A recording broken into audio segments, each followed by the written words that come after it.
আজকে আমাদের আলোচ্য বিষয় অন্তর্খরা তন্ত্রের অন্তর্গত একটি গ্রন্থি, থাইরয়েড গ্রন্থি। থাইরয়েড গ্রন্থি কোথায় অবস্থিত? থাইরয়েড গ্রন্থি মানবদেহের এই যে শ্বাসনালী আছে, শ্বাসনালীর ষড়যন্ত্রের ঠিক নিচে, এটা ষড়যন্ত্র ল্যারিংস, তার নিচে দ্বিতীয়, তৃতীয় এবং চতুর্থ যে তরুণাস্থি বলয় আছে ট্রাকিয়ার, সেই দ্বিতীয়, তৃতীয় এবং চতুর্থ তরুণাস্থি বলয়ের সম্মুখে অবস্থিত হচ্ছে থাইরয়েড গ্রন্থি। থাইরয়েড গ্রন্থির দুটো খণ্ড দেখা যাচ্ছে, এই একটি খণ্ড এবং এই একটি খণ্ড। এই দুটো খণ্ড একটি পাতলা কোষপাত দ্বারা যুক্ত থাকে। এই কোষপাতটার নাম হচ্ছে ইথমাস। এটার নাম কি? ইথমাস।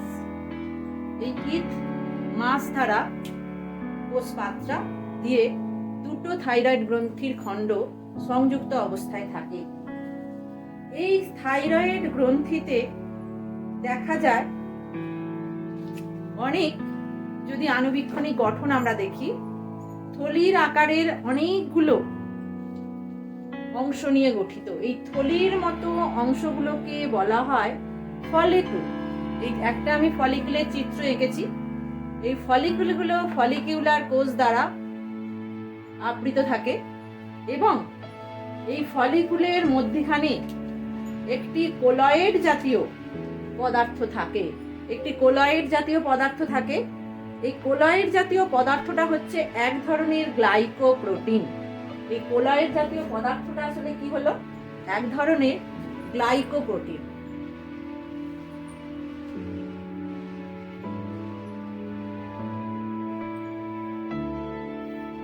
প্রোটিন হচ্ছে এই কোলয়েড জাতীয় পদার্থটা। এই কোলয়েডটাকে বলা হয় থাইরোগ্লোবিউলিন, যা থাইরয়েড হরমোনকে ধারণ করে। বোঝা গেল? তাহলে এই ফলিকুলটা ফলিকুলার কোষ দিয়ে তৈরি। এই ফলিকুলার কোষের মধ্যখানে কোলয়েড জাতীয় একটি পদার্থ আছে, যেটা হচ্ছে গ্লাইকোপ্রোটিন, যেটা আসলে থাইরোগ্লোবিউলিন। এখানেই থাইরয়েড হরমোন থাকে। থাইরয়েড গ্রন্থিতে প্রধানত 3 ধরনের হরমোন নিঃসৃত হয়: T3, T4 আর থাইরোক্যালসিটোনিন। এই থাইরোক্যালসিটোনিন হরমোনটি নিঃসৃত হয় এই যে থাইরয়েড ফলিকুলারের পাশে এই যে যোগকলা আছে, যোগকলাতে সি সেল বলে এক ধরনের সেল অবস্থিত। সেই সেল থেকে নিঃসৃত হয় থাইরোক্যালসিটোনিন। আর ফলিকুলার কোষ থেকে নিঃসৃত হয় সেটা হচ্ছে T3 এবং T4। এই T3, T4 থাইরয়েড গ্রন্থি নিঃসৃত এই হরমোন দুটি খুবই গুরুত্বপূর্ণ মানব দেহের ক্ষেত্রে। গুণগতভাবে এই T3 এবং T4 এর কাজ প্রায় অভিন্ন, কিন্তু দেখা যায় T3,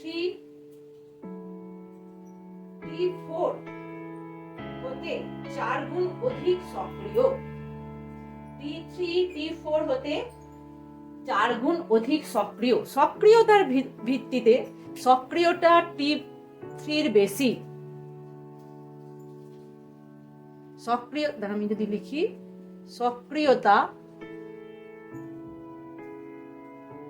T3 সক্রিয়তা বেশি T4 থেকে, কিন্তু এই T3 খুব অল্প পরিমাণে থাকে এবং খুব স্বল্প স্থায়ী। এবং দেখা যায় T4 থেকেই উৎপন্ন হয় T3।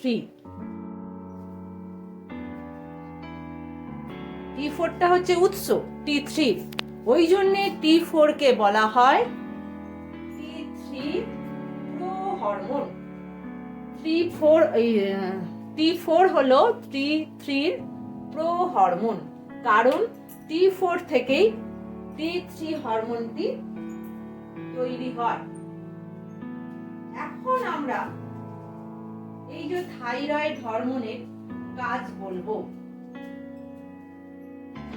এই যে থাইরয়েড হরমোনের T3 এবং T4 এরা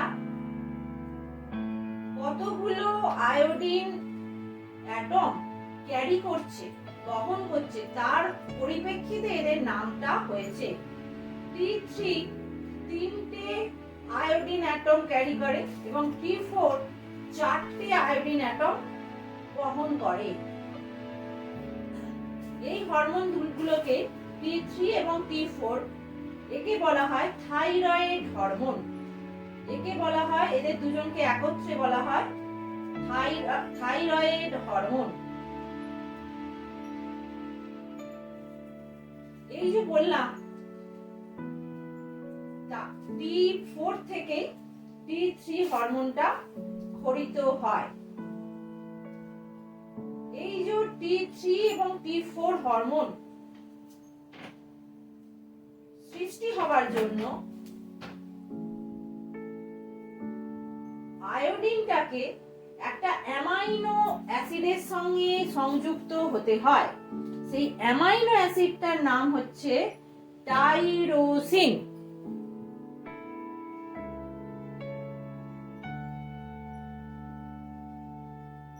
টাইরোসিন অ্যামাইনো অ্যাসিডটা আয়োডিনের সঙ্গে সংযুক্ত হলে তবে এই হরমোনগুলো সৃষ্টি হতে পারে।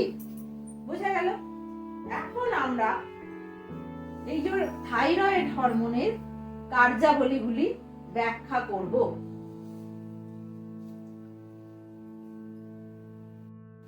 এই থাইরয়েড হরমোনের কার্যাবলী ব্যাখ্যা করার আগে আরেকটি কথা বলে দিই। এই যে থাইরয়েড গ্রন্থির হরমোন নিঃসরণটা অগ্র পিটিউটারি খণ্ড নিঃসৃত হরমোন TSH দ্বারা নিয়ন্ত্রিত হয়। এই TSH এর ক্ষরণ নিয়ন্ত্রিত হয় TRH হাইপোথ্যালামাস নিঃসৃত hormone releasing hormone TRH releasing hormone দ্বারা অগ্র পিটিউটারি TSH হরমোন ক্ষরণ নিয়ন্ত্রিত হয় এবং TSH হরমোন ক্ষরণ নিয়ন্ত্রণের দ্বারা থাইরয়েড গ্রন্থির হরমোন ক্ষরণ এবং থাইরয়েড গ্রন্থির কার্যাবলী হরমোনগুলো দ্বারা কার্যাবলী নিয়ন্ত্রিত হয়। বুঝা গেল? রক্তে যখন থাইরক্সিন হরমোনের ক্ষরণ বেড়ে যায় তখন thyroxine that is T3 T4 থাইরোক্যালসিটোনিন এই থাইরয়েড হরমোন এবং থাইরোক্যালসিটোনিনের ক্ষরণ যখন বেড়ে যায় তখন অটোমেটিক্যালি অগ্র পিটিউটারি খণ্ড TSH এর ক্ষরণ কমিয়ে দেয়, কারণ তখন হাইপোথ্যালামাস TRH এর ক্ষরণ কমিয়ে দেয়। তাহলে থাইরয়েড গ্রন্থির হরমোন ক্ষরণ ফিডব্যাক নিয়ন্ত্রণ দ্বারা নিয়ন্ত্রিত হয়। তাহলে কি বললাম? থাইরয়েড গ্রন্থির হরমোন ক্ষরণ ফিডব্যাক নিয়ন্ত্রণ দ্বারা নিয়ন্ত্রিত হয়। এরপর আমরা thyroid hormone that is T3 এবং T4 এর বিভিন্ন কার্যাবলী ব্যাখ্যা করব।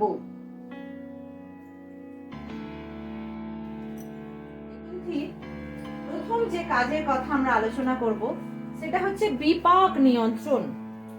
থাইরয়েড গ্রন্থির প্রথম যে কাজের কথা আমরা আলোচনা করব সেটা হচ্ছে বিপাক নিয়ন্ত্রণ।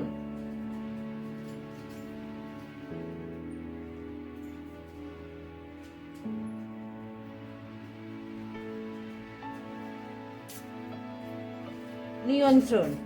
থাইরয়েড হরমোন কি কি বিপাক নিয়ন্ত্রণ করে?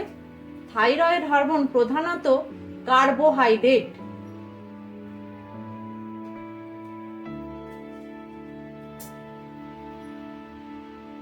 প্রোটিন,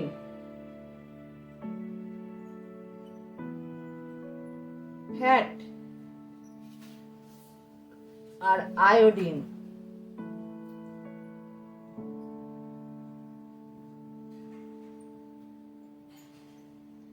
বিপাক নিয়ন্ত্রণ করে।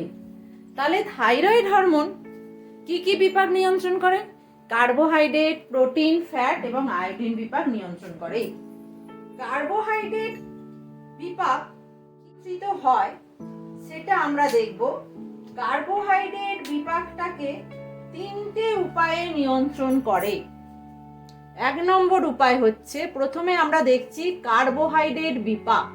আমরা এখন কি দেখছি? কার্বোহাইড্রেট বিপাক। আমরা জানি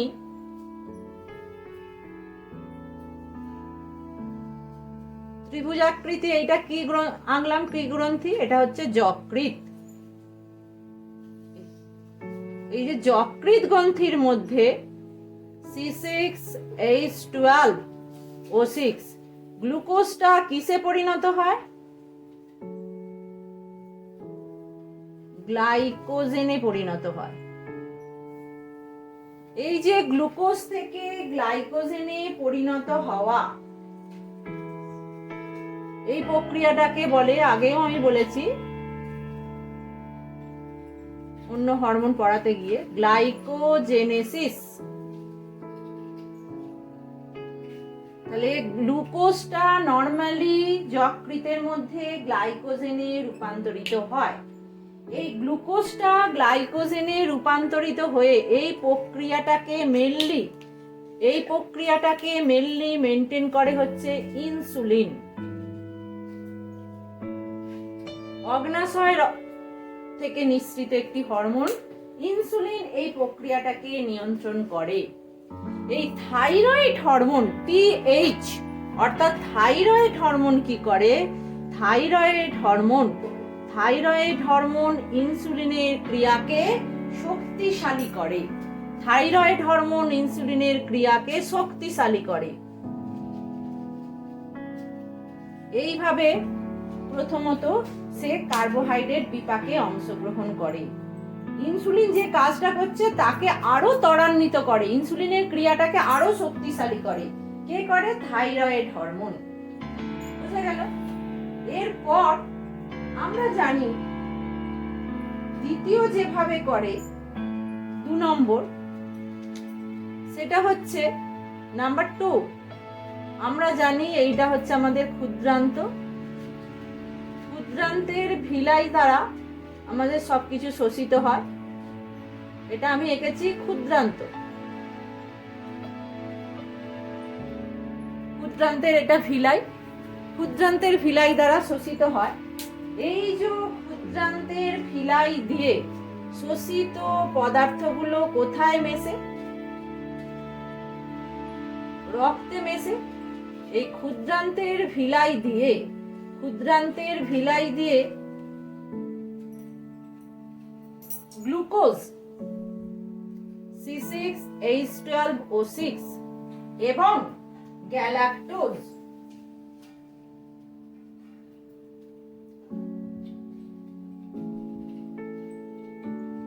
গ্যালাক্টোজের শোষণটাকে বাড়িয়ে দেয়।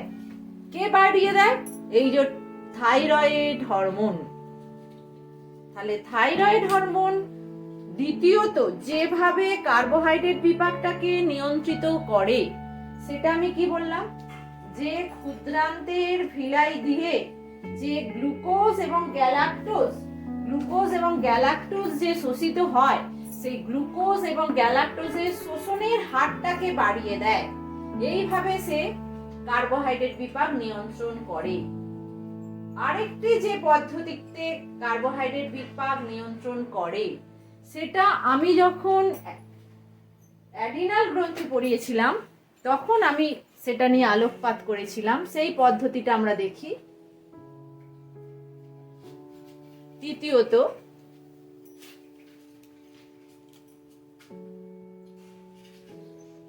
এই যে অ্যাডিনাল গ্রন্থিটা আমরা জানি ত্রিভুজের মতো একটা গ্রন্থি। এই গ্রন্থির দুটো অংশ, একটা হচ্ছে কর্টেক্স আর ভেতরের দিকে আছে মেডালা। মেডালা থেকে একটা হরমোন নিঃসৃত হয়। এই অ্যাডিনাল মেডালা থেকে হরমোনটার নাম হচ্ছে অ্যাডিনালিন।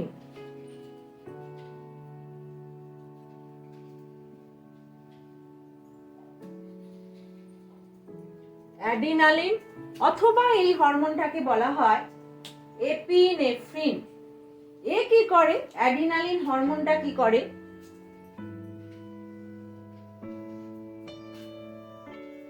রক্তের মধ্যে C6H12O6 গ্লুকোজের মাত্রাটাকে বাড়িয়ে দেয়। অ্যাডিনালিন হরমোনটা। এই যে গ্লুকোজের মাত্রাটাকে অ্যাডিনালিন হরমোনটা বাড়িয়ে দেয়, এখানে থাইরয়েড হরমোন কি করে? থাইরয়েড হরমোন এই অ্যাডিনালিনের ক্রিয়াটাকে নিয়ন্ত্রণ করে গ্লুকোজের মাত্রাটাকে ঠিকঠাক রাখে। তাহলে থাইরয়েড হরমোন অ্যাডিনালিনের ক্রিয়াটাকে নিয়ন্ত্রণ করে ব্লাড গ্লুকোজটাকেও নিয়ন্ত্রণ করছে। অ্যাডিনালিন হরমোন কিভাবে রক্তে গ্লুকোজের মাত্রাটাকে বাড়ায়? তিনটে পদ্ধতিতে। একটা হচ্ছে গ্লাইকোজেনোলাইসিস প্রক্রিয়া, একটা হচ্ছে নিওগ্লুকোজেনেসিস প্রক্রিয়া, আর একটা হচ্ছে অন্যান্য ল্যাকটিক অ্যাসিড থেকে গ্লুকোজ তৈরি করার প্রক্রিয়া। এইভাবে তিনটে পদ্ধতিতে অ্যাডিনালিন রক্তের মধ্যে গ্লুকোজের মাত্রাটাকে বাড়িয়ে দেয়, আর সেটাকে নিয়ন্ত্রণ করে থাইরয়েড হরমোন। তাহলে আমরা দেখলাম থাইরয়েড হরমোন কিভাবে কার্বোহাইড্রেট বিপাককে প্রভাবিত করলো, প্রভাব ফেললো। পর আমরা দেখব থাইরয়েড হরমোন কিভাবে প্রোটিন বিপাকের উপরে প্রভাব ফেলছে। প্রোটিন বিপাকের উপরে কিভাবে প্রভাব ফেলে? থাইরয়েড হরমোন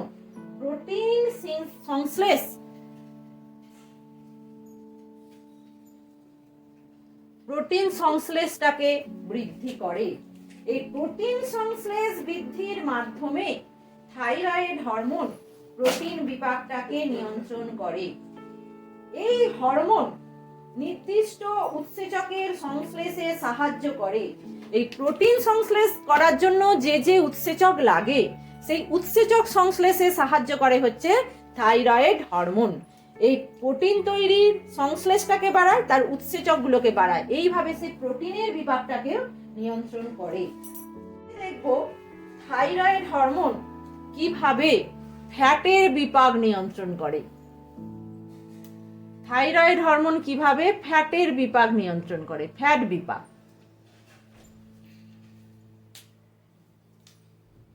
থাইরয়েড হরমোন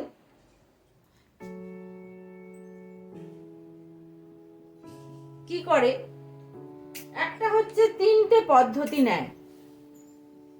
একটা হচ্ছে ফ্যাটের সংশ্লেষ ঘটায়,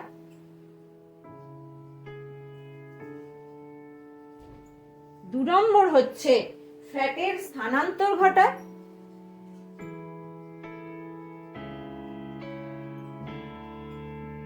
তিন নম্বর হচ্ছে কি করে? ফ্যাটের ভাঙন। এই তিনটে পদ্ধতি অবলম্বন করে ফ্যাটের বিপাকটাকে নিয়ন্ত্রণ করে। এই থাইরয়েড হরমোন কোলেস্টেরল সংশ্লেষটাকে বাড়ায়।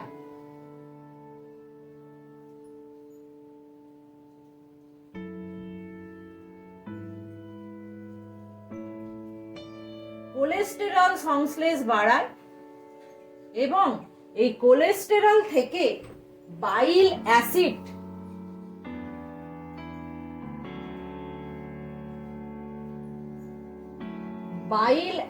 তৈরির যে প্রক্রিয়া, সেই প্রক্রিয়াটাকেও ত্বরান্বিত করে। এইভাবে থাইরয়েড হরমোন ফ্যাটের বিপাক নিয়ন্ত্রণ করে। থাইরয়েড হরমোন আয়োডিনের বিপাক কি করে নিয়ন্ত্রণ করে? থাইরয়েড হরমোন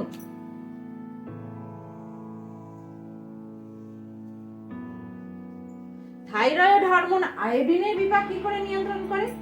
আয়োডিনের শোষণটাকে বাড়ায়। আয়োডিনের শোষণটাকে বৃদ্ধি করে এবং আর কি করে? আয়োডিনের শোষণটাকে বৃদ্ধি করে আয়োডিনের বিপাকটাকে নিয়ন্ত্রণ করে।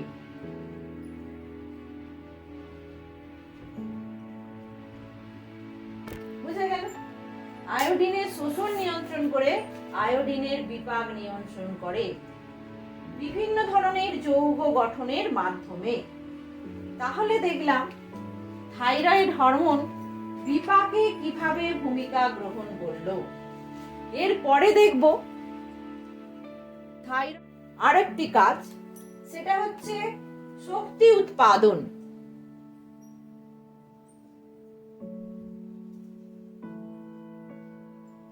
শক্তি উৎপাদন। শক্তি উৎপাদনে কিভাবে ভূমিকা গ্রহণ করছে থাইরয়েড হরমোন? এই যে আমরা জানি কোষের মধ্যে শক্তি উৎপন্ন হয়, বিভিন্ন বিপাকীয় কাজ কারবার চলে। কোষের মধ্যে শক্তি উৎপন্ন হয় এবং বিভিন্ন বিপাকীয় কাজ কারবার চলে। আমরা তাহলে একটা কোষ আঁকি, দেখি কি হয়। এই যে কোষের মধ্যে প্রতিনিয়ত বিভিন্ন ধরনের জৈব রাসায়নিক বিক্রিয়া সংগঠিত হয়ে চলেছে। কিছু জৈব রাসায়নিক বিক্রিয়া হচ্ছে ধ্বংসাত্মক, ভাঙনমূলক, কিছু জৈব রাসায়নিক বিক্রিয়া হচ্ছে গঠনমূলক। এই যে জৈব রাসায়নিক বিক্রিয়া, প্রতিটি জৈব রাসায়নিক বিক্রিয়া সংগঠিত হওয়ার জন্য শক্তির প্রয়োজন হয়। তাহলে সেই শক্তিটা কোথা থেকে পাওয়া যাবে? খাদ্যটা ভেঙে শক্তি উৎপন্ন হবে। এই খাদ্যটা থেকে শক্তি উৎপন্ন হওয়ার জন্য অক্সিজেনের প্রয়োজন হবে। অক্সিজেনটা কোথা থেকে আসবে? অক্সিজেনটা রক্ত থেকে অক্সিজেনটা আসবে, কোষের মধ্যে আসবে, প্রবেশ করবে। শ্বাসকার্যের ফলে যে অক্সিজেনটা আমরা গ্রহণ করেছিলাম, বোঝা গেল?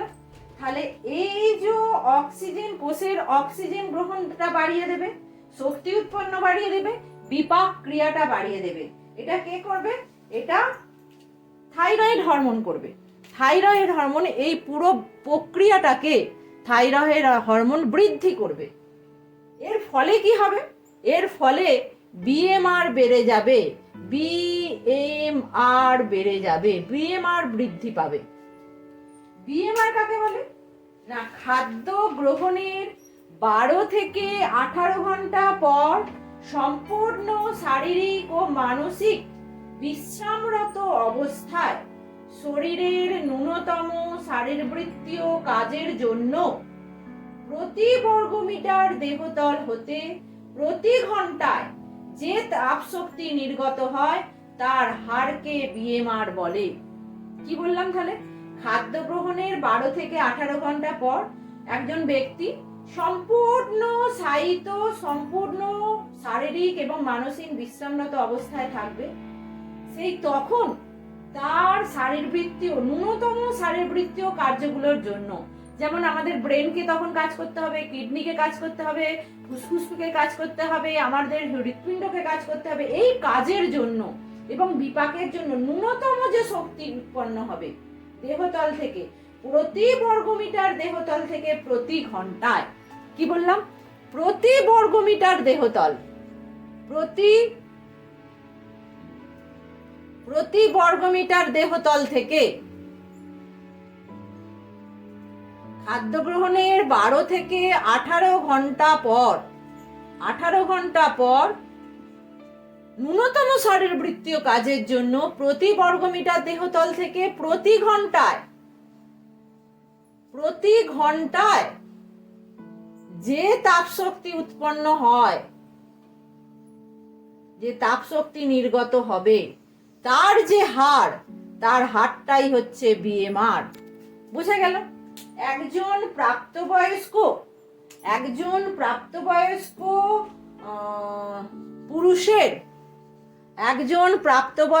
পুরুষের বিএমআর হচ্ছে 37 থেকে 40 kilo calorie per metre square দেহতল পার আওয়ার।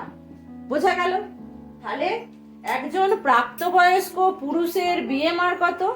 37 থেকে 40 kilo calorie per metre square দেহতল পার ঘন্টা। এবং একজন মহিলার কত? একজন মহিলার বিএমআর কত?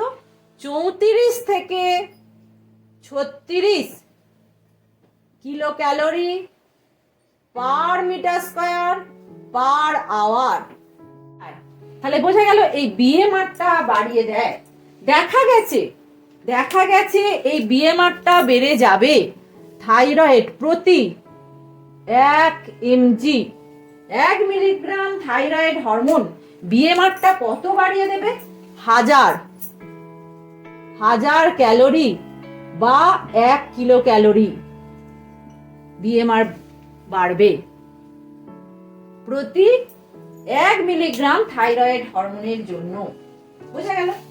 তাহলে বিএমআর যে বাড়িয়ে দেয় সেটা আমরা জানলাম। এই বিএমআর বৃদ্ধি করে বলে এই থাইরয়েড হরমোনকে বলা হয় ক্যালোরিজেনিক হরমোন। কি বলা হয়? Calorigenic hormone. বোঝা গেল? এইবার দেখো, এই যে শক্তি উৎপন্ন হলো, বিএমআর বেরিয়ে গেল, তার ফলে এই যে এখান থেকেই আমরা বুঝতে পাচ্ছি বিএমআর বাড়লো, শক্তি উৎপন্ন হলো। তার মানে এই যে প্রক্রিয়াটা সংঘটিত হলো, অক্সিজেন গ্রহণ করলো কোষ, অক্সিজেন গ্রহণ করার ফলে খাদ্যের জারণ ঘটিয়ে শক্তি উৎপন্ন হলো। শুধুই কি শক্তি উৎপন্ন হবে গো, কার্বন ডাই অক্সাইডও উৎপন্ন হবে। সেই কার্বন ডাই অক্সাইডটা আবার রক্তে মিশে পরিবাহিত হবে। তাহলে কি হবে, যে শ্বসনটা ছিল এখানে কি হলো, এক্সেস অক্সিজেন দরকার হলো, অতিরিক্ত অক্সিজেন ঢুকছে, তাহলে শ্বসনটাও হয়ে যাচ্ছে এটা অতিরিক্ত শ্বসন। অতিরিক্ত শ্বসন এটাও হচ্ছে, এটাকেই বলা হয় বর্ধিত শ্বসন। বর্ধিত শ্বসন ঘটায় কে ঘটায়? বর্ধিত শ্বসন ঘটায় থাইরয়েড হরমোন। এটা হচ্ছে 3 নম্বর কাজ। এরপরে আমরা যে জিনিসটা দেখব সেটা হচ্ছে রক্ত সংবহন তন্ত্রের উপরে কিভাবে কাজ করে থাইরয়েড হরমোনটা। থাইরয়েড হরমোন রক্ত সংবহন তন্ত্রের উপরে কিভাবে কাজ করে দেখো।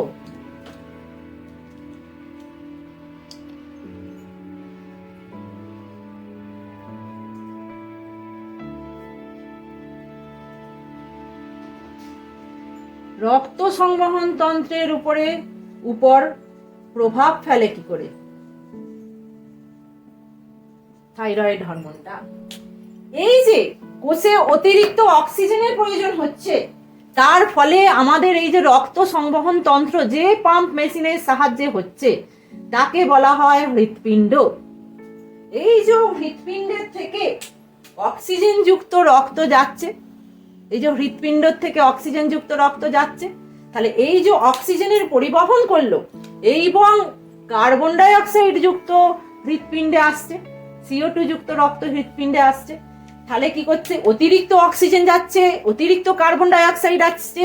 এই কার্বন ডাই অক্সাইড যুক্ত রক্তকে আবার কোথায় পাঠিয়ে দিতে হচ্ছে? ফুসফুসে পাঠিয়ে দিতে হচ্ছে। ফুসফুস থেকে আবার অক্সিজেন যুক্ত রক্তকে এখানে আসছে, এখান থেকে অলিন্দ থেকে নিলয়, নিলয় থেকে বাম অলিন্দ, বাম নিলয়, তারপরে মহাধমনী দিয়ে সারা শরীরে প্রবেশ করলো, আবার ঊর্ধ্ব মহাশিরা, নিম্ন মহাশিরা দিয়ে কার্বন ডাই অক্সাইড যুক্ত রক্ত ডান, এটা কোথায় আসছে, ডান অলিন্দে এলো ঊর্ধ্ব মহাশিরা দিয়ে এবং নিম্ন মহাশিরা দিয়ে, সেখান থেকে ডান নিলয়ে গেল, ডান নিলয় থেকে ফুসফুসীয় ধমনী দিয়ে দুটো ফুসফুসে গেল, ফুসফুসে গিয়ে কার্বন ডাই অক্সাইড অক্সিজেনের আদান প্রদান হয়ে আবার অক্সিজেন যুক্ত রক্ত হয়ে ফুসফুসীয় শিরা দিয়ে আবার বাম অলিন্দে এলো। এই যে পরিবহন হতে চলেছে, এই পরিবহনটাও হৃৎপিণ্ডটাকে অনেক বেশি পরিমাণ করতে হচ্ছে, যার ফলে কি হয়ে যাচ্ছে, অতিরিক্ত হচ্ছে বলে এই যে কার্ডিয়াক আউটপুট,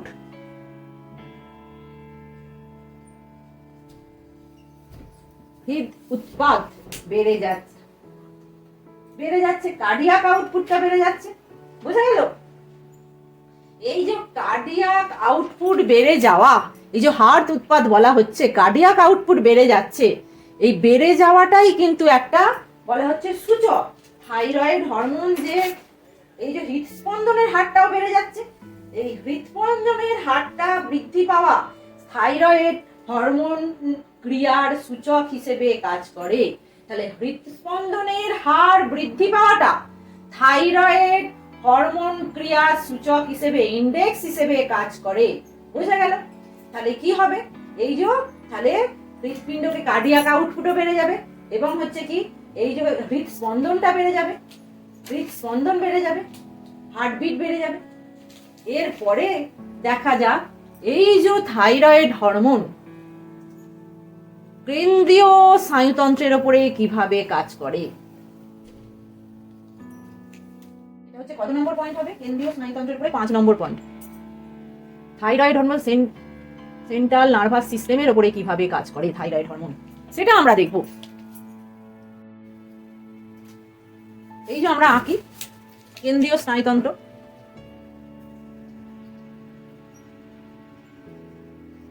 আমরা গুরু মস্তিষ্কটা আঁকছি, গুরু মস্তিষ্ক একটা স্নায়ু যোজক দ্বারা যুক্ত। এটা হচ্ছে গুরু মস্তিষ্ক, একটা স্নায়ু যোজক দ্বারা যুক্ত।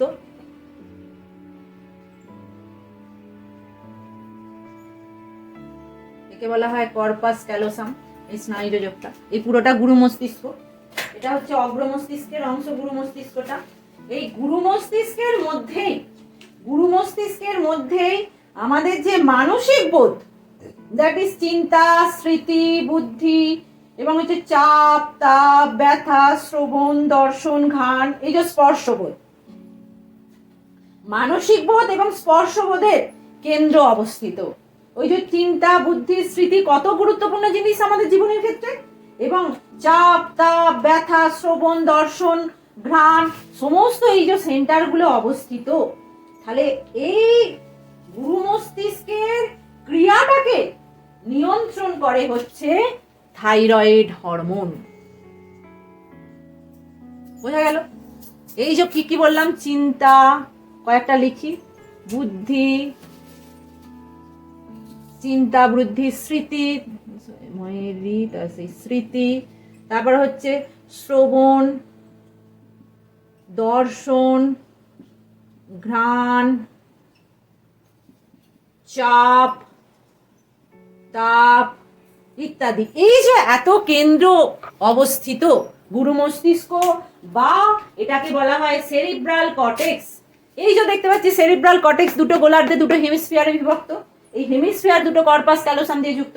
এই যে অগ্র মস্তিষ্কের এই অংশটা আমাদের চিন্তা, বুদ্ধি, স্মৃতি, বিস্মৃতি, শ্রবণ, দর্শন, চাপ, ঘ্রাণ, তাপ, এই যে এত কিছু নিয়ন্ত্রণ করছে, এটাকে নিয়ন্ত্রণ করছে, এর কাজটাকে নিয়ন্ত্রণ করছে থাইরয়েড হরমোন। এর উপরে প্রভাব ফেলে, এর কাজের উপরে। দেখা গেছে যে যদি থাইরয়েড হরমোনের ক্রিয়া যদি নর্মাল হয়, এর ক্ষরণ নর্মাল হলে সবকিছু নর্মাল। ক্ষরণ যদি বেশি হয়, দ্যাট ইজ হচ্ছে হাইপার সিক্রেশন যদি হয়, এবং ক্ষরণ যদি কম হয়, দ্যাট ইজ হাইপো সিক্রেশন যদি হয়, তাহলে কি প্রভাব ফেলে? দেখা গেছে যদি হাইপার সিক্রেশন হয়, তাহলে সেই ব্যক্তি এই হাইপার সিক্রেশনের ফলে সেই ব্যক্তি কি হয়ে যাবে? অত্যধিক দুশ্চিন্তাগ্রস্ত হয়ে যাবে, এবং সে কিম কর্তব্য বিমূঢ় হয়ে অবস্থাটা দেখা দেবে। এবং যদি কম হয়, যদি সিক্রেশনটা কম হয়, তাহলে কি হবে? জড় বুদ্ধি সম্পন্ন শিশু তৈরি হবে।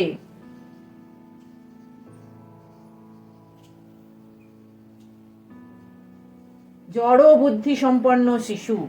এই যে জড় বুদ্ধি সম্পন্ন শিশু তৈরি হবে, তাদের কিরকম দেখতে হবে? তারা হবে, তাদের মাইলস্টোন ডিলে হবে। হ্যাঁ, তাদের মাইলস্টোন দেরিতে হবে। মাইলস্টোন মানে কি? রাস্তার মাইলস্টোন যেমন এখান থেকে একটা স্থান থেকে আর একটা স্থানের দূরত্বটা নির্ধারণ করে দেয়, যে আমি কলকাতা যাচ্ছি তারকেশ্বর থেকে, কি আমি হুগলি থেকে, তাহলে আমি বুঝতে পারবো কলকাতাটা মাইলস্টোন দেখে দেখে কলকাতাটা আর কত দূরে। ঠিক সেই রকম আমাদের বিকাশে, আমাদের যে বিকাশ, আমাদের শারীরিক এবং মানসিক বিকাশেরও মাইলস্টোন আছে। আমরা একটা শিশু জন্মাবার পরে ঠিক নির্দিষ্ট সময়ে কখন সে বসতে শিখবে, কখন দাঁড়াবে, কখন হাঁটবে, কখন সে কথা বলতে শিখবে, কখন একটা দুটো করে কথা শিখবে, এই যে বিকাশ, এই বিকাশেরও একটা মাইলস্টোন আছে। সেই মাইলস্টোনটা অত্যন্ত ডিলে হয়ে যাবে, সব কিছু অনেক অনেক দেরিতে হবে। জড় বুদ্ধি সম্পন্ন একটা শিশু জন্মাবে। বোঝা গেল? এরপরে দেখি আর কি কাজ থাইরয়েড হরমোন করে। এবার হচ্ছে 6 নম্বর কাজ থাইরয়েড হরমোন যেটা করে। একটা বাচ্চা জন্মাবার পরে একটা বাচ্চার খাদ্য হচ্ছে তার মায়ের মাতৃদুগ্ধ। এই দুগ্ধ নিঃসরণের ওপরে থাইরয়েড গ্রন্থি কাজ করে। দুগ্ধ নিঃসরণের ওপরে থাইরয়েড গ্রন্থি কাজ করে। এই যে দুগ্ধ নিঃসরণ হবে, এখানে থাইরয়েড গ্রন্থি কি করে? থাইরয়েড গ্রন্থি দুধে স্নেহ পদার্থের পরিমাণটাকে বৃদ্ধি করে। এই যে দুধের মধ্যে স্নেহ মানে হচ্ছে ফ্যাট,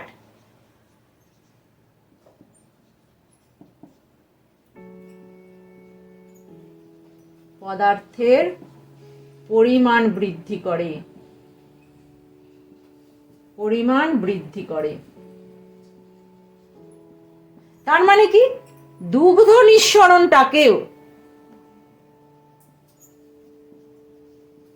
দুগ্ধ নিঃসরণের ওপরেও এই যে থাইরয়েড হরমোন প্রভাব বিস্তার করে। বোঝা গেল? তাহলে দেখো থাইরয়েড হরমোনের গুরুত্ব কত বেশি, থাইরয়েড হরমোনের গুরুত্ব কত বেশি। এই যে কাজগুলো বললাম, এগুলো হচ্ছে T3 এবং T4 এর কাজ আমরা আলোচনা করলাম, যতটা বিস্তৃত করে তোমাদেরকে জানানো যায় সেইটা করে। এবং জনন গ্রন্থির ওপরেও তেমন করে এখনো প্রভাব কতটা ফেলে জানা যায় না। হ্যাঁ,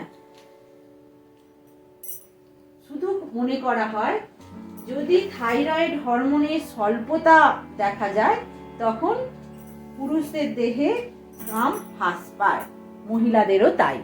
তাহলে আমরা দেখলাম থাইরয়েড গ্রন্থি কিভাবে বিভিন্ন শরীরের অঙ্গ প্রত্যঙ্গের ওপরেও কিভাবে প্রভাব বিস্তার করছে, আমাদের মানসিক অবস্থার উপরেও কিভাবে প্রভাব বিস্তার করছে।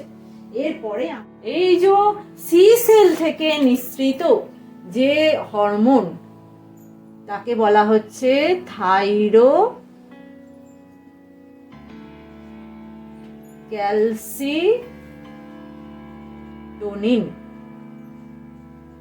থাইরোক্যালসিটোনিনের কাজ কি? এই থাইরোক্যালসিটোনিন হচ্ছে 22টি অ্যামাইনো অ্যাসিড যুক্ত একটা পলিপেপটাইড হরমোন। এতে 22টি পলিপেপটাইডটাতে 22টি অ্যামাইনো অ্যাসিড থাকে এই হরমোনের এটাতে। এর প্রধান ক্রিয়াস্থল হচ্ছে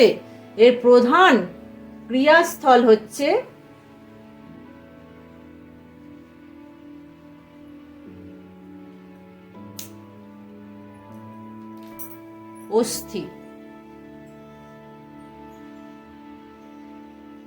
এর প্রধান ক্রিয়াস্থল হচ্ছে অস্থি। এ কি করে? এ অস্থি এবং হচ্ছে এই যে অস্থির উপরে কিভাবে কাজ করে,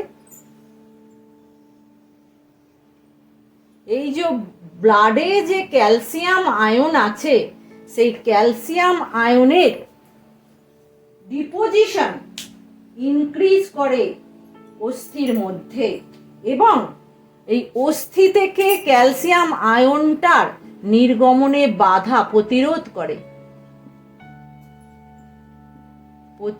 করে আর এটা ত্বরান্বিত করে।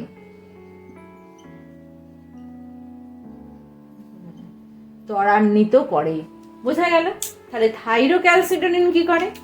রক্ত থেকে অস্থির মধ্যে ক্যালসিয়াম আয়নের ডিপোজিশনটাকে ত্বরান্বিত করে এবং অস্থি থেকে রক্তের মধ্যে ক্যালসিয়ামের নির্গমনটাকে প্রতিরোধ করে। তার ফলে কি হয়? ব্লাডে ক্যালসিয়ামের মাত্রাটা হ্রাস পায় এবং ফসফেটের মাত্রাটাও হ্রাস করে। এর ফলে ব্লাডে ক্যালসিয়ামের মাত্রা হ্রাস করে এবং ফসফেটের মাত্রাটাও হ্রাস করে। বোঝা গেল? এইটা করে। এরপর আমরা যেটা দেখব সেটা হচ্ছে এই থাইরয়েড হরমোনের কম ক্ষরণ এবং অতিক্ষরণের ফলে কি হয়। বোঝা গেল? সেইটা দেখব। প্রথমত দেখি থাইরয়েড হরমোনের বেশি ক্ষরণের ফলে কি হয়। থাইরয়েড হরমোনের অতিক্ষরণ।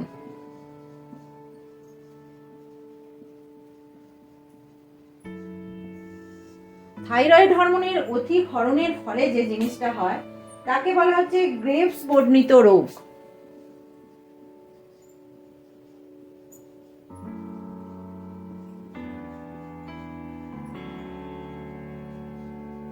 এই গ্রেভস বর্ণিত রোগকে বলা হয় স্ফীত নেত্র গয়টার। কি বলা হয়? স্ফীত নেত্র গয়টার।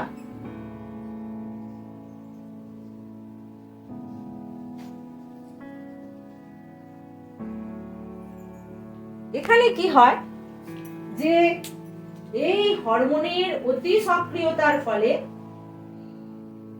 এটা যে আমাদের যে অক্ষিকোটরের অক্ষিগোলকের পশ্চাতে আমাদের একটা অক্ষিকোটর আছে, হাড় দিয়ে একটা কোটর তৈরি হয়েছে, এখানে একটা অক্ষিগোলক আছে। এই যে আমি ছবিটা একটু আঁকার চেষ্টা করছি, অক্ষিগোলক আছে, এখান দিয়ে বোন গেছে, এইগুলো সব হাড় আমরা ধরে নিচ্ছি, ঠিক আছে। এই যে অক্ষিগোলক, এই অক্ষিকোটর, এই অক্ষিকোটরের উপরে আমাদের অক্ষিগোলক, এই যে চোখটা অবস্থিত, চোখ অবস্থিত, এখানে কি করে, এই ওখানে অক্ষিগোলকের পিছন দিকে ফ্যাটের সঞ্চয় ঘটায়। এখানে যদি ফ্যাট সঞ্চিত হয় এখানে, তখন কি হয়, অক্ষিগোলকটা মনে হয় বাইরের দিকে বেরিয়ে চলে এসেছে। এই যে অবস্থার সৃষ্টি হয় একে বলা হয় স্ফীত নেত্র গয়টার। তখন কি হবে, এটাতে অধিক উত্তেজনাজনিত একটা অবস্থা তৈরি হবে, পেশি দুর্বল হয়ে যাবে। এটাই কিন্তু বিভিন্ন ধরনের ডায়াবেটিস দেখা, ডায়রিয়া দেখা যাবে। এদের কি হবে, ডায়রিয়া দেখা যাবে বিভিন্ন ধরনের, হ্যাঁ, এবং এদের মনে হবে যেন চোখগুলো যেন বেরিয়ে চলে আসছে। এটা কিন্তু একটা অটো ইমিউন ডিজিজ।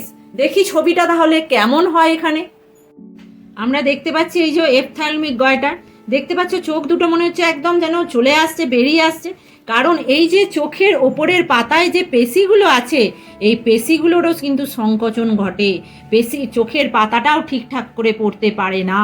এটা দেখো প্রাথমিক অবস্থা, এর অবস্থা কিন্তু অনেক বেশি দূর গড়িয়ে গেছে সেই রকম অবস্থা। এটাকে বলা হয় এপথ্যালমিক গয়টার। এটা থাইরয়েড গ্রন্থির অতি সক্রিয়তার ফলে এই রোগে মানুষ আক্রান্ত হয়। এই যে ছবিটা তোমরা দেখতে পাচ্ছ, এটা হচ্ছে মিক্সিডিমা। এই রোগটার নাম হচ্ছে মিক্সিডিমা। এই যে মিক্সিডিমা রোগটার কথা বললাম,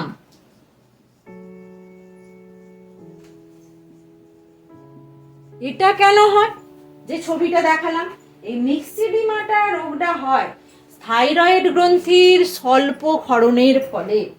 এই গ্রন্থির হরমোনের যদি স্বল্প ক্ষরণ হয়, যদি কম ক্ষরণ হয়, তাহলে বড়দের দেখা যায় এই মিক্সিডিমা রোগটা।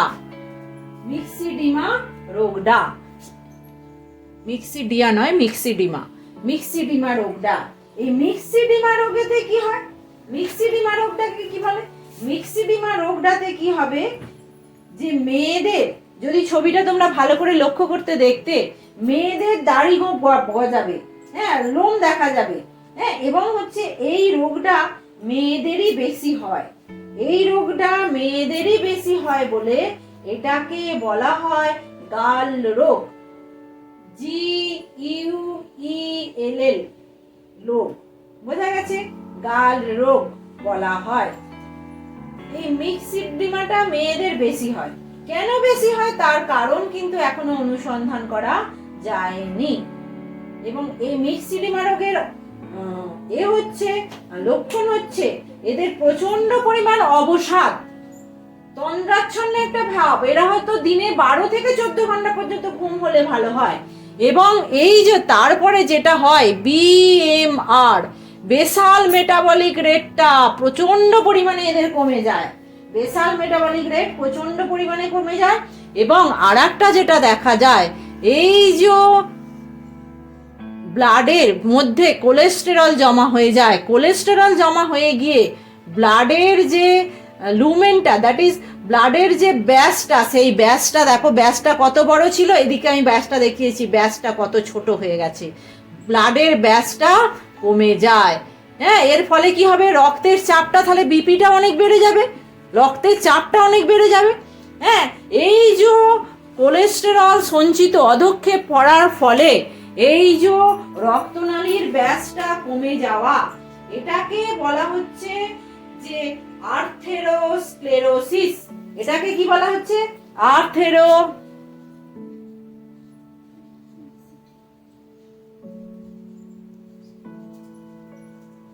স্ক্লেরোসিস, এই অবস্থাটাকে বলা হয়। এবং এর ফলে পরে পরে কি হবে, এদের তো হার্ট ডিজিজ তো হবেই, হৃৎপিণ্ডের বিভিন্ন ধরনের রোগ দেখা যাবে। তাহলে এই যে কম ক্ষরণে বড়দের কি হয়, তাহলে বুঝতে পারলে, এই দেখতে হয়। এবং ছোটদের যেটা হয় সেটাকে বলা হয় এই কম ক্ষরণের ফলে ছোটদের যেটা হয় সেটাকে বলা হয় ক্রেটিনিজম। সেটাকে কি বলা হয়? ক্রেটিনিজম।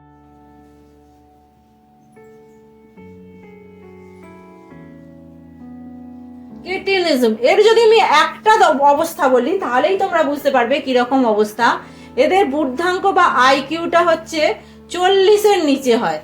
তাহলে বুঝতে পারছো জড় বুদ্ধি সম্পন্ন শিশু যাকে বলে, সেই জড় বুদ্ধি সম্পন্ন শিশু হবে। এদের জিভটা মনে হবে বেরিয়ে আছে এবং এদের মাইলস্টোন প্রচন্ড ধরনের দিলে, দ্যাট ইজ মাথা তোলা, তুলে রাখা, কথা বলা, দাঁড়ানো, দাঁত বেরোনো সবই এদের দেরিতে হয়। এদের ত্বকটা হবে খসখসে, হ্যাঁ, এবং হচ্ছে এদের মুখ দিয়ে অনবরত লালা নিঃসরণ হবে এবং পেটটা বড় হবে। এদের মানসিক বিকাশ ভালো হবেই না, এদের একটা বোকা বোকা ভাব সবসময়তেই ফুটে উঠবে। এটাকে বলা হয় ক্রেটিন দশা। এটাকে কি বলা হয়? ক্রেটিন দশা। বোঝা গেল? ক্রেটিনিজম বা ক্রেটিন দশা বলা হয়। সবসময় মুখের মধ্যে একটা বোকা বোকা ভাব দেখা দেবে। তাহলে এই গেল থাইরয়েড গ্রন্থির অতিক্ষরণ এবং কম ক্ষরণের ফল। আরেকটা দেখা যায় সেটা হচ্ছে আঞ্চলিক গয়টার বলা হয়। সেটা কি হয়? কোনো একটা এলাকায় যদি আয়োডিনের অভাব থাকে, সেই তাহলে আয়োডিনের মাটিতে অপর্যাপ্ত আয়োডিন থাকার জন্য সেই সব অঞ্চলের খাদ্য সামগ্রীতেও আয়োডিন কম থাকে, তার ফলে যে গয়টার দেখা যায় সেটাকে বলা হয় আঞ্চলিক গয়টার। তাহলে আজকে আমরা কি আলোচনা করলাম? আজকে আমরা থাইরয়েড গ্রন্থিটাকে নিয়ে আলোচনা করলাম। থাইরয়েড গ্রন্থিটাকে বিভিন্ন অবস্থাটাকে নিয়ে আমরা আলোচনা করলাম। বোঝা গেল? আমি এখন একটা দেখাবো যে একটা ক্রেটিনিজম যে রোগটা, সেই ক্রেটিন একটা বেবিকে আমি এখন দেখাচ্ছি ছবিতে। সেই ছবিটা একটুখানি দেখো, মুখটা দেখতে পাচ্ছ? এটা হচ্ছে ক্রেটিনিজম রোগের লক্ষণ। সব সময়তেই একটা বোকা বোকা ভাব থাকবে এবং এদের মাইলস্টোনটা প্রচন্ড পরিমাণে ডিলে হয়। বোঝা গেল? তাহলে এই থাইরয়েড গ্রন্থির যে আমরা পড়লাম আজকে, যতটা বিস্তারিত তোমাদের জানার কথা ততটা বিস্তারিতভাবেই আমি আজকে আলোচনা করলাম।